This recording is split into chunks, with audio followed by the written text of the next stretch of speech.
Ramadan Mubarak, Allahu Ramadan Kareem, Ramadan Akbar. Mubarak, Ramadan Kareem, Ramadan Mubarak, Ramadan Kareem, Ramadan Mubarak, Ramadan Kareem.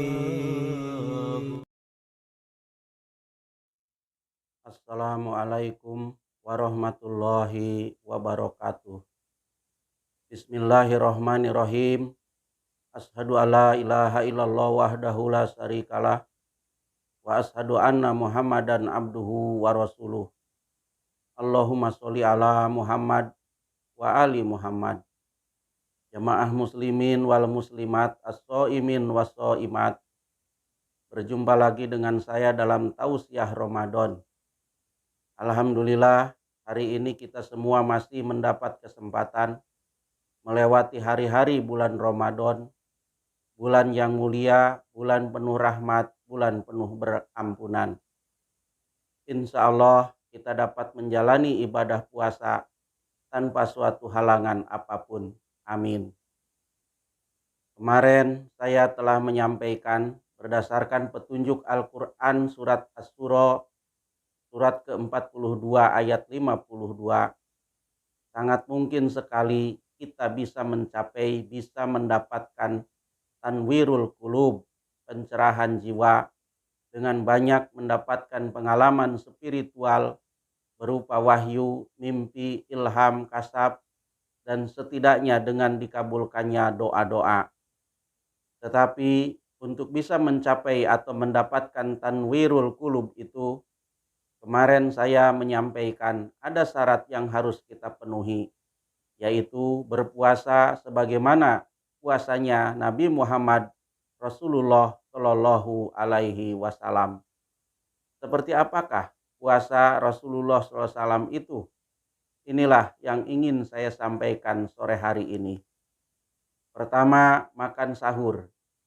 Baginda Nabi Muhammad Shallallahu Alaihi Wasallam memulai puasa dengan makan sahur, dan beliau juga menganjurkan kepada orang yang hendak berpuasa supaya makan sahur. Dalam sebuah hadis, Nabi Muhammad Shallallahu Alaihi Wasallam bersabda, "Bersahurlah kalian karena ada berkah di dalamnya." Hadis riwayat An-Nasa'i. Jadi bila ingin berpuasa sebagaimana Nabi Muhammad Shallallahu Alaihi Wasallam berpuasa, maka mulailah puasa dengan makan sahur. Jangan karena merasa kuat berpuasa tanpa makan sahur lalu memilih tidak makan sahur dan memilih tidur. Itu tidak sesuai dengan puasanya baginda Nabi Muhammad Shallallahu Alaihi Wasallam. Dalam hadis lain baginda Nabi bahkan pernah bersabda, "Bersahurlah walau hanya dengan seteguk air putih." Hadis riwayat Ibnu Hibban. Kedua, salat subuh berjamaah di masjid. Baginda Nabi Muhammad Shallallahu Alaihi Wasallam senantiasa memulai harinya dengan pergi ke masjid untuk sholat subuh berjamaah. Kebiasaan ini biasa beliau amalkan setiap hari hingga akhir hayat beliau. Beliau juga menganjurkan umat Islam agar senantiasa datang di masjid salat subuh berjamaah. Beliau bersabda, "Barang siapa salat subuh akan berada di bawah perlindungan Allah. Wahai anak Adam, waspadalah. Jangan sampai Allah memanggil Anda untuk bertanggung jawab dalam hal apapun dari atau untuk menarik perlindungannya." Hadis riwayat Al-Bukhari. Ketiga, bersedekah dan menyantuni fakir miskin. Puasa Ramadan selain membakar hangus dosa-dosa, juga menggelorakan api kecintaan kepada Allah dan kepada sesama manusia. Baginda Nabi Muhammad Shallallahu Alaihi Wasallam dalam menjalani hari-hari Ramadan, selain menjalin hubungan yang erat dengan Allah, habluminallah, beliau juga menjalin hubungan yang erat dengan sesama manusia, habluminanas.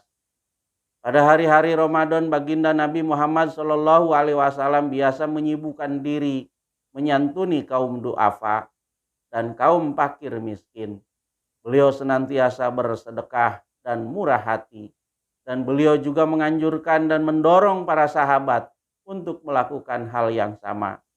Hadrat Ibnu Abbas radhiyallahu taala anhu meriwayatkan, Nabi Muhammad sallallahu alaihi wasallam adalah yang paling dermawan dari semua orang, dan beliau biasa menjadi lebih murah hati di bulan Ramadan ketika Jibril bertemu dengannya.